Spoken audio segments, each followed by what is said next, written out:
Thank you. May we proceed again? Mr. Nsadek, we would like to hear your submission, but subject, of course, to no repetition. So we wouldn't like you to repeat that which is already submitted, but please address your arguments to us on those things that you specifically want to stress us. Thank you, Chairman. Thank you, members of the board. I am keenly aware of the time constraints under which the board operates, and I have taken note of the fact that most of our submissions will be submissions that have already been made. It might just be a matter of nuance here and there, which we would like to deal with. Firstly, Mr. Chairman, I would like to deal with the question of what happened in scene 1 as a direct response to what my learned friend has submitted. And is this in your heads, or is this something separate to your heads? It's not in my heads, but it has been raised. Fine, you can refer us to it, but then we know we need to make notes. Yes. If it's not in the heads. It's not in our heads, unfortunately, Mr. Chair. Scene 1. Scene 1, and it's in relation to what the evidence before the Marikana Commission was. My learned friend obliquely referred to the footage, and the footage is that which was seen by the whole world of mine workers apparently charging at the police, and they were met by a line of TRT police persons armed with R1 and R5 rifles. Just want to make 2 quick points about that. There is another footage depicting scene 1, and it's called the so-called Al Jazeera footage. And the Al Jazeera footage actually demonstrate that what we see as mine workers charging are actually, yes, people running, and but because they were being shot from behind. So that's the first point. We'll give the reference to that. Secondly, what is the evidence?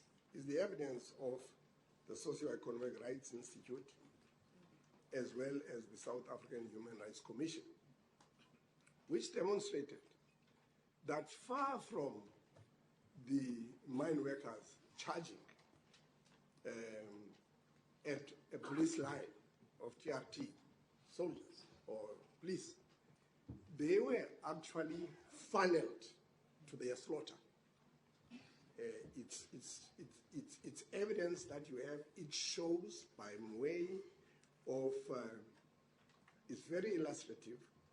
It shows how this group of about 60 or so mine workers were prevented from getting onto the road to the location by Nyala that was rushed across the only opening that they would have got into. And then they went around the kraal. And as they went around the kraal, several Nyalas were, instead of being used to block their access to the road, were actually used in such a way that they provided a channel. A channel, yeah. A channel. They were actually funneled into the only place where Brigadier Khalid knew there was a line of policemen armed with TRT rifles, R1 rifles. I am told that this will be found, this combined presentation of the evidence by the Socio-Economic Rights Institute and the South African Human Rights Commission is at exhibit quadruple U, if that is what it is. Quadruple U. U. Not me. Exactly. Yeah, okay. It's quadruple U, quadruple U10. That will be the exhibit number. And therefore, Mr. Chairman, members of the Commission, the point we are making is not to gainsay what my learned friend was saying, but simply to say this is a board which has got evidence before it, and this board must determine what that evidence shows. The mere fact that, in fact, that's a point that they very much emphasize in their heads, that, and that was the subject of the agreement with the defense team, that whilst there may be conclusions that have, or findings of the Farnham Commission, so-called, but the evidence is accepted by the defense. In terms of the agreement. In terms of that agreement. So what we are channeling, or, well, it's a Freudian slip. What we are indicating to you, Mr. Chairman, is that you must have regard of that evidence in order to have yes. A view of whether or not we will make further submissions. For instance, that that the claim of self-defense is actually not borne, even in scene one, is not borne by the objective evidence. You will see in the heads we have referred, for instance, to one Ngwelane. Ngwelane is one of the families of those who died. Is he the one shot behind the head? Shot behind the head in scene one, 2 rugby fields away. I always make that illustration. When talk about 200 meters, or people don't have an idea. But when you say it's a rugby field, then another rugby field, and that is the distance at which Ngwelane was when he was shot with one single bullet to the back of his head. And then we would have to invent some jurisprudence on putative defense or any defense to say a person who's shot in those circumstances was shot by anyone in self-defense. So, Chairman, the only submission I'm making at this stage is that there is evidence which we will refer to, and there is this evidence which you are indicating to your good selves, that shows that what appears to be an attack on the police, and this is a position we constantly make, what appears to be a position, when viewed in light of all the evidence, and these families, the families for whom I appear here, have looked at that. They have been, in fact, they have been traumatized by that kind of evidence because they have looked at the hearings time and again at how these people are propelled by tear gas, by shotgun fire, by rubber bullets from behind in the direction, in a channel, in the direction of the waiting TRT. I'm told by my junior that the Al Jazeera exhibit is triple J 194.1 to 194.71. I think you should return to your heads, yes, Mr. I will. Sebenza, because we understand the severity of scene one. Yes. But we're not here to pass judgment on the severity. We are here to pass information and recommendation regarding the conduct of the National Commission. Yes, indeed, ma'am. I accept that, Mr. Chairman, except only that why I was making this reference and seeking to indicate that whatever the findings of your brother and his commissioners in the Marikana Commission, you still have a duty to look at the evidence which was put before them. Only evidence relevant to this inquiry. Oh yes, That's the point. Yeah. Well, we would extrapolate in line with other submissions that we make, that this is the kind of operation that should not have been ordered in the first place. remember that what happens on that day is something that had been endorsed by the National Commissioner. Yes. And was saying, in light of what subsequently happened, in the manner in which we say it happened even in scene one, because there were terms of reference where we are going to say, could it have been expected of a police commissioner to utter the words that he uttered on the 16th and on the 20th, when we now know what the objective facts are? When what she says and tells the world was an act of self-defense is disproved by objective evidence, quite apart from any other evidence. So that's the relevance of it. So I would not have been able to make that submission if I had not corrected, or at least made a submission about what the evidence is that was before your brother Falam and his commissioners when that was made. Given the time constraints, can I proceed by saying that much of what we would submit has been covered, yes, save only for us to make the following submissions. Firstly, to put ourselves on record as representing the families. And with your permission, if I can. That's in your heads. It's in our heads. Yes. As Exhibit A. Yes. Exhibit A. Exhibit A. That's the list of all the deceased. It's the list of the people who died. Yes. Yeah. We represent those people. Now, if we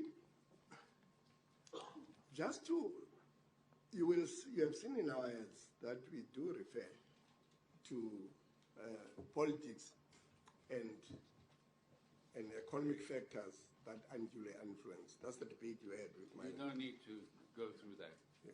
Apologies accepted.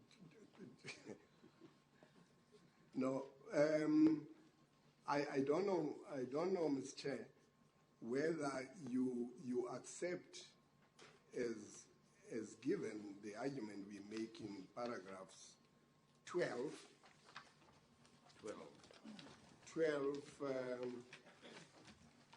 No. to 14, because we do touch upon that. And perhaps the place Well, started. the debate that I had with Mr. Chambe about yes, the political or the undue economic and political influence. Yes. Is there something you wish to add Yes. to what he had already said? Yes, and is this, that Section 197, 7A and B of the Constitution, and I'll read it quickly. Section 1? 197. Oh, 197 of the Constitution, yes. No, it's 199. 199. 199.7 says, neither the security services nor any of our members may, in the performance of their functions, A, prejudice a political party interest that is legitimate in terms of the Constitution, or further, in a partisan manner, any interest of a political party. And in the context of your term of reference number 1, we want to submit that that conversation with the Provincial Commissioner, which to date has not been explained, which to date no one has had an opportunity to interrogate by way of cross-examination, may well turn out to be a violation of that provision of the Constitution. And it would then speak to the question of whether a national commissioner, to whatever degree, engages herself in party politics of the nature that are covered by the excerpt that my learned friends indicated, can be considered to be a fit and proper person to hold that office. Those I represent were here and especially in this kind of time that was referred by another council in another forum as a dangerous time, in a dangerous situation. They would like to get an assurance that when they go to express their votes, that the person under whose watch this would be done would be a person who takes heed of this constitutional injunction. It's not that, and therefore, without an explanation as to what the relevance was of Cyril Ramaphosa in that conversation, that she now gets it. In spite, other than an explanation of why Julius Malema, and I don't think the political party had even been formed at that time, what was the thinking in the context of an ordinary labor dispute, which we maintain this was, for a national commissioner to have a conversation which has not been explained to date as to what the significance of those political actors are. But we go further. Why is she taking it upon herself to determine what is or is not in the interest of economic advancement of the country? Why is she, in the references we have made in paragraphs 12 to 14, why is she taking it upon herself, together with the deputy, to say this must stop because it's harming us, it's harming the country economically, it's harming the country politically? But I go further and say, in relation to term 1, if as I proceed on the basis that the National Commissioner is intelligent, and I proceed on that basis, she would know, she would have known that to deal with the strike and end it in the manner that she endorsed in the meeting of the 15th,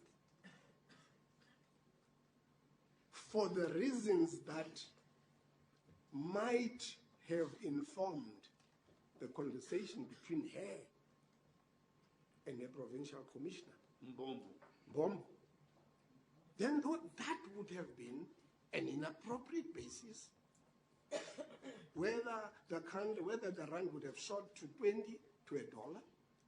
That was not in her province. Mr. Nzabeza, I think you can accept that the inappropriateness of such discussion is not in dispute. What is in dispute is whether reference to such an inappropriate discussion forms part of our brief. Well, my lord, that's the point. Mr. Chairman, as I indicated, it is one of the, and I won't flog a dead horse like my friend said, it doesn't want to. But what it does is this. You have to take into account what should inform your decision as to whether or not, in fact, there was a meeting in the evening of the 15th of August 2012. And if at that meeting, one of the reasons that informed the tactical move or the move to a tactical stage was, hey, listen here, this is a matter where we have rival political voices that seek to upset our apple cart in this democracy. We must stop this thing, if only to please our political bosses. And if that was, in my humble and respectful submission,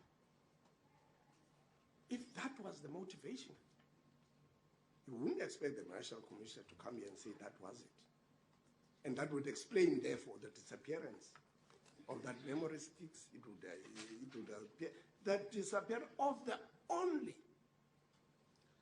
vital information from you.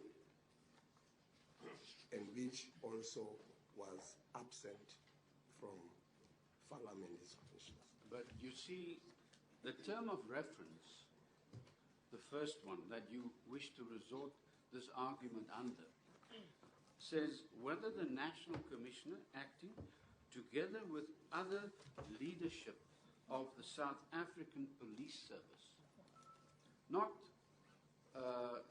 Mr. Cyril Ramaphosa or Mr. Malema, who are not part of that leadership, misled the Commission by concealing the fact that they had made a decision to implement a tactical opposition.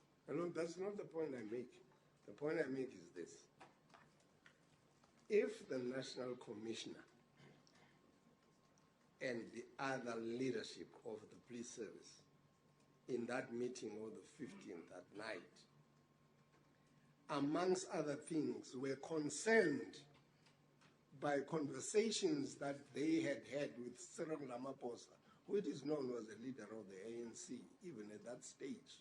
Not only that, he now, we know objectively, is the deputy president of the country, but what's more, Malema was known to have been a person who was politically active, and that's why in 199, 6B comes in. Here is a conversation between top brass of the police, which is political and touches also on economic issues. It precedes, this conversation precedes the meeting of the 15th.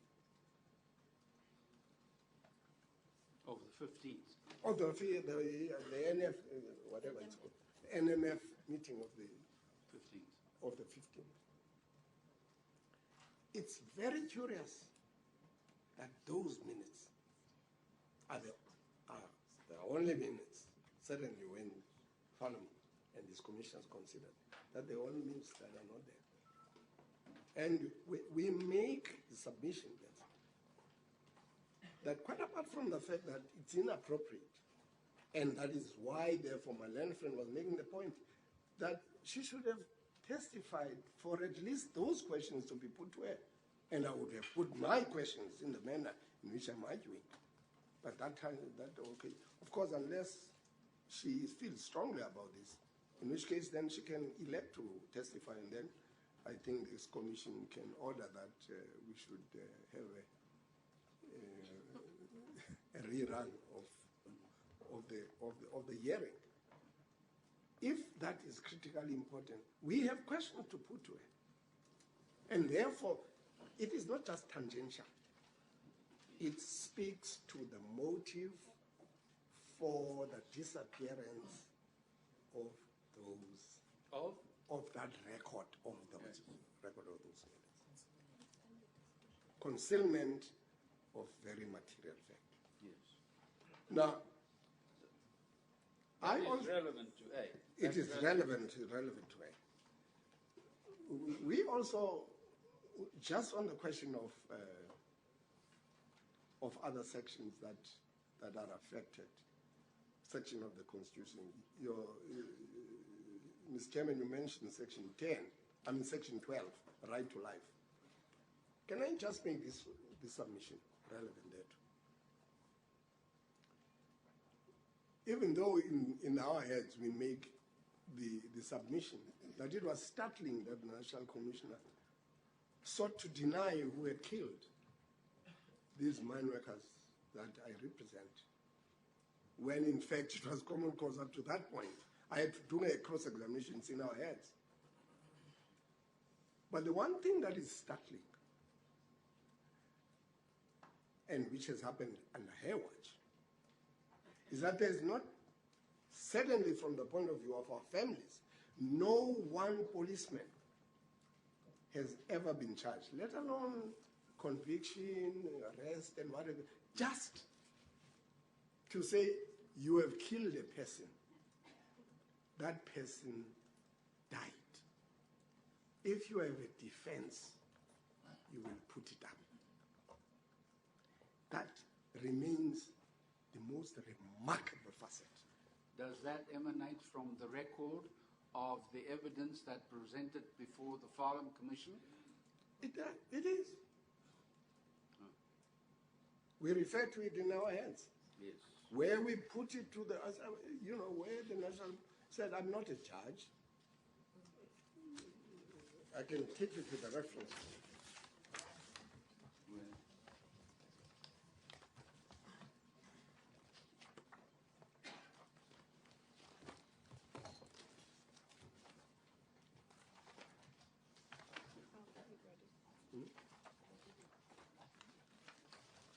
But the point we make there is that my clients claim the families of the mine workers who got killed on that day claim a right to life. It's a constitutionally entrenched right. The violation of which can only be justified by any of the reasons in Section 36 of the Constitution. And all I'm simply submitting here is that it's remarkable that under her watch, as the National Commissioner of Police, not a single policeman, to the knowledge at least of the families, has been arraigned. And that for us is a matter of grave concern, and we cherish the opportunity that this commission or this inquiry has given us to drive home that fact that we have had our constitutionally entrenched right as families, those people who got killed. And there's been no answer, there's been no opening. Now, as far as terms of reference 1, therefore, we made no further submissions. The submissions that we made are in paragraphs 19 to 36, and yes, especially paragraph 36. 36. If I may now be permitted, we take it, Chairman, that by mere reference to, because we compiled very comprehensive submissions, and we can merely say we stand by those submissions. If we don't go and read, yes, no, we understand that. It's only because we believe they speak for themselves. In fact, may I ask you, there is nothing you wish to delete from the heads of argument as Mr. Jamie has asked us to delete. Is that correct? Well, I think I heard him saying, well, it's not, oh, yes, no. No, he asked us to delete. No. We are deleting. Is there nothing you wish to delete? Or except that there are references. My instructing attorneys always do. He reminds me that I cannot fully say. It appears there are references to the record which are erroneous. And he has now listed for all of us the list of those, if I may. Would you like, the contents, are they typed copies? They are typed copies. Would you like to distribute it to all of us? Indeed. Thank you. At an appropriate stage. Mr. Chairman, may I take off my jacket? I beg pardon? May I take off my jacket? Are you now finished with your conclusion, with your debate? No, I'm not done yet. What? Are you perspiring, Mr. I am. It's the enormity of the task. Mr. Chair, with reference to the second term of reference, we make our submissions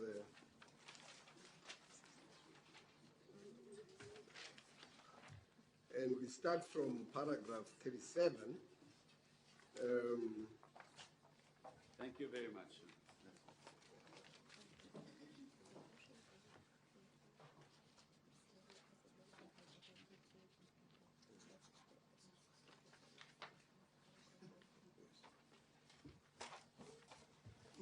My junior has given us now the reference to what I said was rather a startling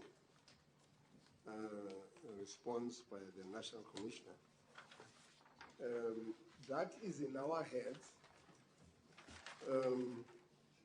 Paragraph? Paragraph, page 45 of the heads, paragraph 149.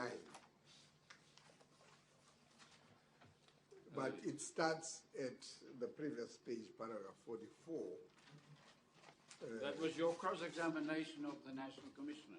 Is that right? I'm not trying to reintroduce myself in this Board of Inquiry. That is so. You will see that she says, I don't know whether at this point in time I can, with my 2 feet, stand here and say 34 people were killed by police. Now, it will be very dangerous of me to dabble in saying yes to a statement like you are putting, to say we all know that 34 people were killed by the police. And on the next page, on page 45, she says, I understand that 34 minors were killed. By who? I would not, I suppose I would not go that far. What inference do you want us to draw from that statement made by the National Commissioner? Not only is this kind of, it's either she's disingenuous or she's flippant on a matter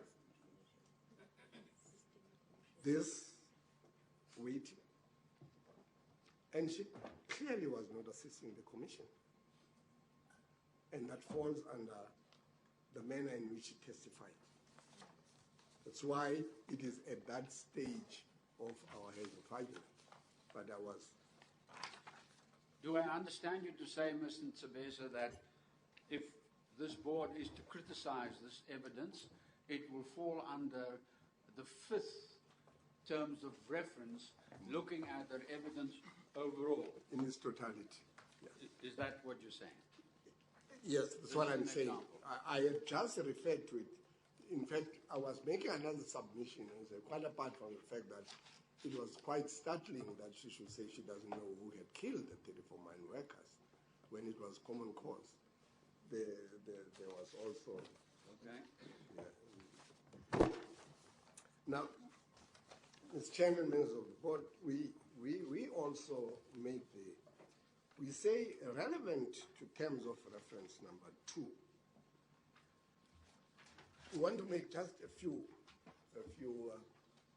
submissions, because that has been covered again by my learned friend, Mr. Jamie. Now, we say any officer at that level, let alone a national commissioner, would have known that this is a labor dispute, that it called, because of the increasing numbers of people who joined the demonstrations day after day, that it called for crowd control. It called for public order policing, not the NIU, not the TRT, not the dog unit. That is SAPS 101. This is not the kind, and this much was borne out by the evidence of Brigadier Mkhwanazi when he testified. We'll give you further references, again, when he made a number of concessions. The first of which was, when you have a crowd of that nature, you just saturate the place with water cannons. No, you don't bring 1 or 2. you bring every arsenal of water cannons that you have, so that you can use the water cannons to disperse the crowd. You use, in fact, he agreed with us that the aim of a police service in a democratic, constitutional democracy is to allow people to engage in peaceful protest, and you manage that. Now, we say a police commissioner who had received a report on the 13th. We all know what had happened on the 13th, the incident at the railway line.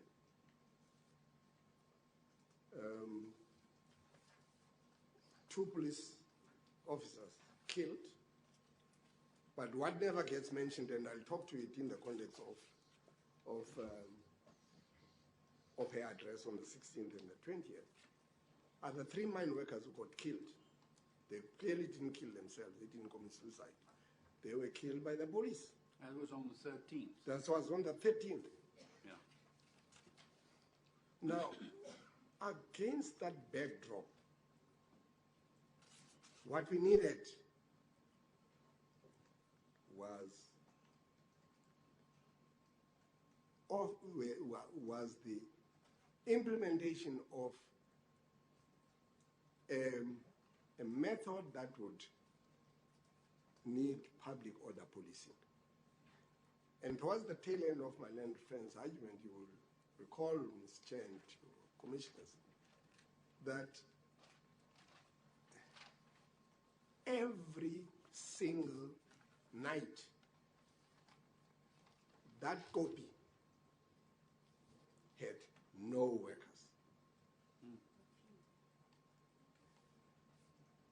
About 60 remained. But, and in fact, let me jump across to evidence that you have. Where General Pembe, in a conversation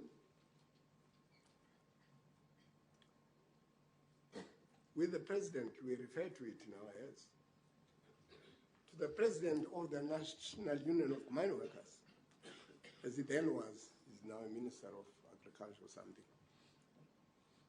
Mr. Zogwan.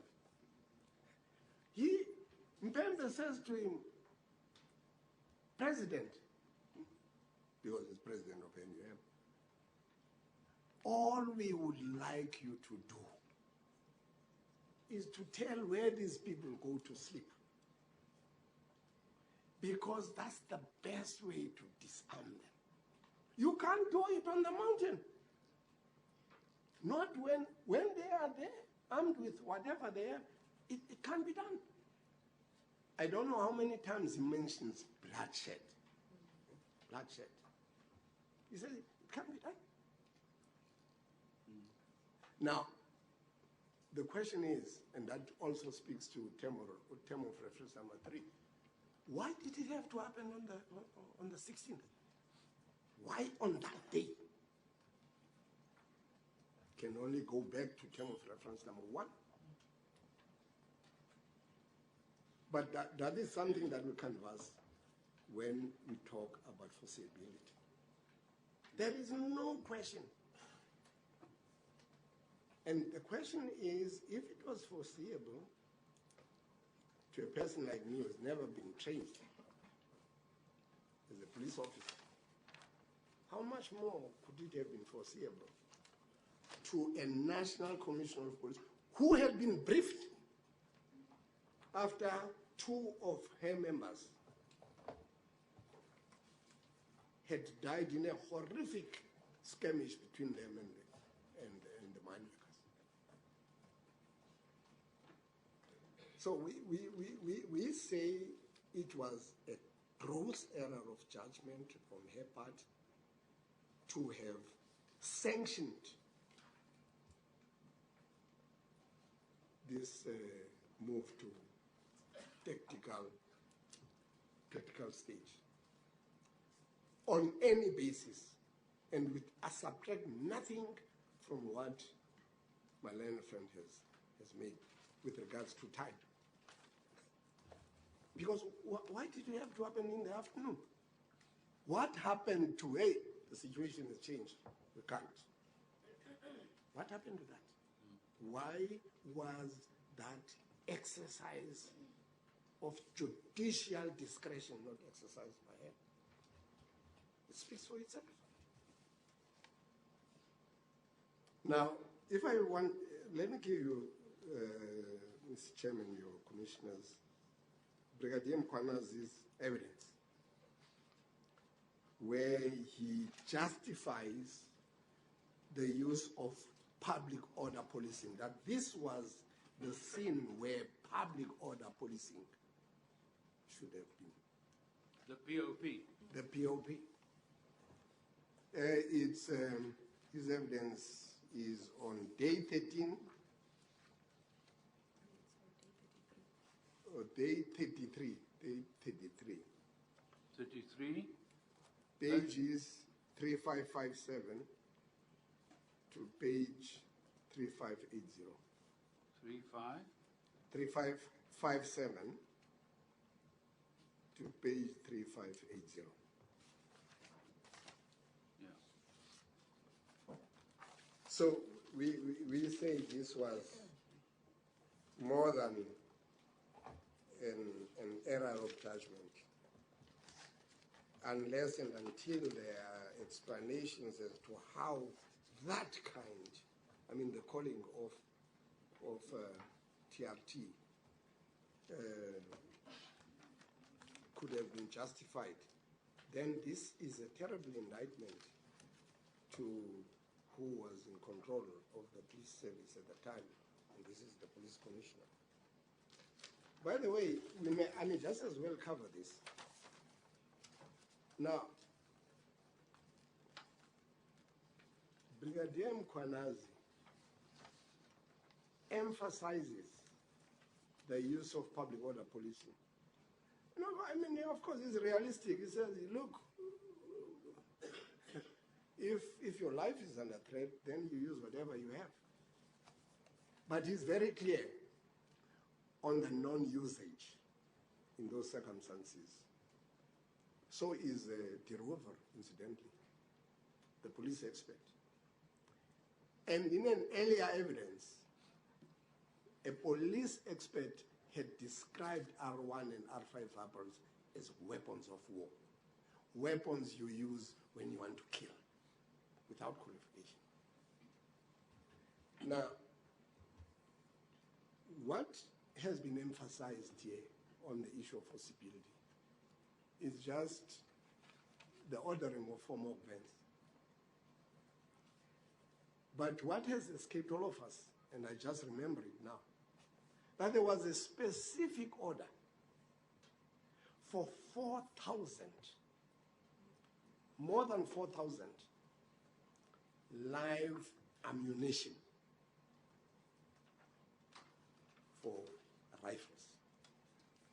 To be brought to the scene. To be brought to the scene. Yes. Now, what were you thinking? That certainly, if you link up the evidence of an earlier police expert who says if you use an R1, if you use an Alpha, that is army, that is, issue that is intended for war. Just tell me, Mr. Nzabeza, were there any rubber bullets used at all on the scene? Well, I'm not sure that in scene 1 there ever were rubber bullets, other than perhaps at the time, which is reflected in the Al Jazeera footage, when they were being shot from behind to propel them into the area. All right. Thank you.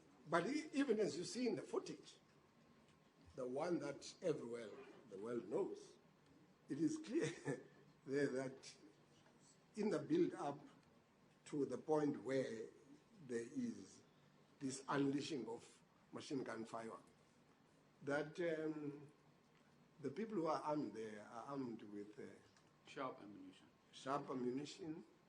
rifles, they even have sidearms. Yes. Now, we are saying any decision in a constitutional democracy that is taken by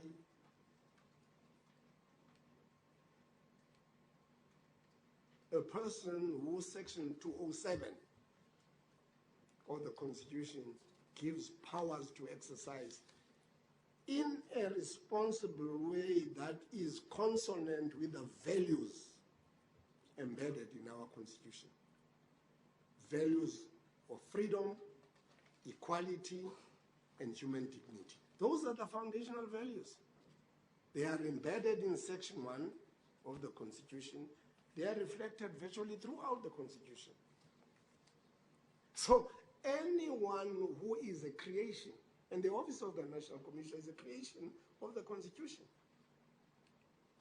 They are entrenched rights, and we should get used to that in this country. My clients are being asked to live their lives in the way in which the preamble of our Constitution actually calls upon us to do so. But that is not a contract that our society is making only with mine workers. It also makes that contract with those who are in charge.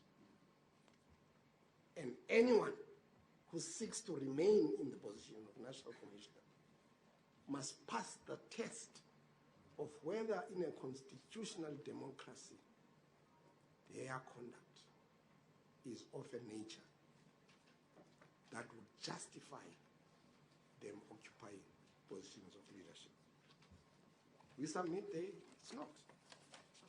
And if there is nothing else that tells us this, it is because this National Commissioner should have foreseen the dire consequences that would have been, that would have come from the decisions that they took, especially given the, sorry, it's another, mercifully, it's not, it's not an Arwal rifle. Or was that a rubber bullet? Mr. Ntsebeza, it's 1:05. How long are you still going to be? Because you're diverting a lot from your heads of argument. Well, put it this way, Mr. Chairman. I will take the heads as having been read, yes, and I will say. Well, then, how much more time do you need? I need all the time I have. No, all the time that has been allocated. That's not to an me. answer to my question. You know we have time limits. Yes. Mr. Chairman, I don't know how long I've been now, and in view of our compact. Well, can we give you another 45 minutes? Would that be adequate? Yes, meaning we are going right through. Yeah. One time I was. All right, Mr. Ntsebeza, I think we can now adjourn for lunch, but it will be a short lunch, not a long lunch, and just half an hour. So if we can recommence as yesterday at 20 minutes to 2, then from that time on we give you another 3/4 of an hour, but then you must finish. Will that be in order? Yes, well. Thank you. We will adjourn for lunch until 20 to 2. Thank you.